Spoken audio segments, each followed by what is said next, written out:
देश में होने वाले लोकसभा चुनाव की तारीखों का ऐलान चुनाव आयोग ने शनिवार को कर दिया। इसके साथ ही देश में आचार संहिता लागू हो गई। वहीं चुनाव को लेकर सियासी हलचल और तेज हो चली है। राजनीतिक दल जोर शोर से तैयारियों में जुट गए। वहीं सियासी दलों ने अपने उम्मीदवार का ऐलान करना भी शुरू कर दिया है। इसी सिलसिले में सपा ने बीते शनिवार को अपनी 5वीं लिस्ट जारी कर दी। इसमें 5 लोकसभा सीटों के प्रत्याशियों की घोषणा के साथ ही सपा ने मिश्रिक में उम्मीदवार बदल दिया।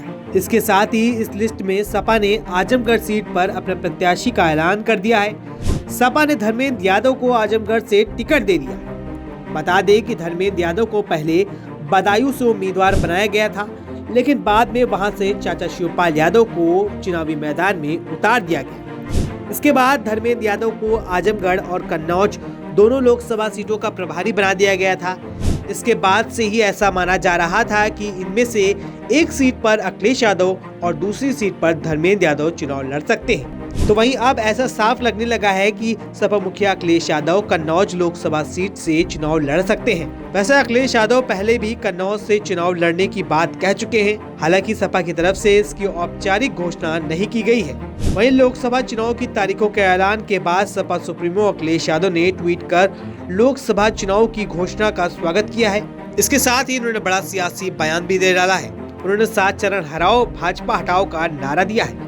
दरअसल सपा मुखिया अखिलेश यादव ने चुनाव की तारीखों का ऐलान होने के बाद सोशल मीडिया अकाउंट एक्स पर लिखा था कि इस बार घोषित हुई लोकसभा चुनाव की तिथियां और 7 चरणों का देश की जनता और हम सब मिलकर विशेष हर्षोल्लास के साथ अभूतपूर्व स्वागत करते हैं, क्योंकि ये 7 चरण दरअसल दुख, दर्द और दमन का प्रतीक बन चुकी भाजपा सरकार की 7 चरणों में हो रही विदाई की क्रोनोलॉजी है। 7 चरण हराओ भाजपा हटाओ।